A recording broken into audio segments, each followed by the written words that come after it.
warahmatullahi wabarakatuh. Kami dari kelompok 3 ingin menjelaskan tentang perbedaan hikayat dengan cerpen dan unsur-unsur cerpen.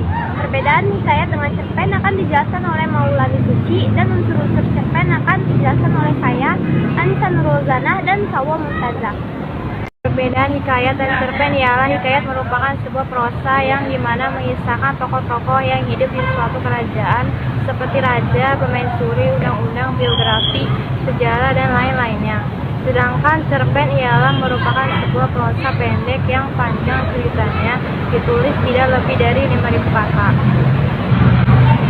Hikayat. 1. Hikayat memiliki tema yang sama. 2. Latar belakang hikayat adalah lingkungan kerajaan. 3. Tokoh yang ada pada hikayat adalah orang-orang yang di lingkungan kerajaan. 4. Penokohan pada hikayat adalah mutlak. 5. Alur yang ada maju dan mundur. 6. Sudut pandang yang dimiliki yang terbatas. 7. Gaya bahasa yang digunakan adalah statis. 8. Amanatnya bersifat eksplisit. Cerpen. 1. Cerpen memiliki tema yang variatif. 2. Latar belakang cerpen bervariasi. 3. Tokoh pada cerpen tak terbatas dan bisa dilakukan oleh siapa saja. 4. Penokohan cerpen bersifat dinamis. 5. Alur yang ada pada cerpen biasanya maju, mundur, dan campuran. 6. Sudut pandang pada cerpen akuan, jiaan, terbatas, jiaan, maha tahu. 7. Gaya bahasa yang digunakan adalah dinamis. 8. Amanat yang ada bersifat implisit. Unsur estetik. Unsur estetik adalah unsur pembentuk yang harus ada di dalam cerpen itu sendiri. Berikut inilah beberapa unsur estetik. Yang pertama adalah tema. Sebuah cerpen harus memiliki tema cerita karena tema menjadi unsur utama yang ingin disampaikan penulis pada kisah ceritanya. 2. Alur atau plot. Alur atau plot merupakan urutan peristiwa atau jalan cerita pada sebuah cerpen. Pada umumnya, alur pada cerpen diawali dengan perkenalan, konflik masalah, lalu penyelesaian. Namun ada beberapa jenis alur cerita, yaitu alur maju, alur mundur, dan alur campuran. Ketiga adalah setting. Setting merupakan penjelasan mengenai latar atau tempat, waktu, dan suasana yang terjadi dalam cerpen tersebut. 4 adalah tokoh. Tokoh merupakan pemeran yang diceritakan dalam sebuah cerpen. Tokoh terdiri dari pemeran utama dan pemeran pendukung. Yang kelima adalah watak. Watak merupakan gambaran sifat dari para pemeran.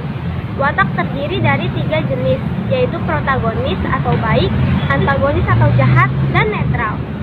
Sudut pandang atau point of view. Sudut pandang merupakan cara pandang pengarang saat menceritakan kisah pada sebuah cerpen. Sudut pandang dibagi menjadi 2 bentuk, yaitu sudut pandang orang pertama yang terdiri dari pelaku utama, sedangkan sudut pandang orang ketiga terdiri dari serba tahu. Yang ketujuh adalah amanat. Amanat merupakan pesan moral atau pelajaran yang disampaikan oleh penulis kepada pembaca.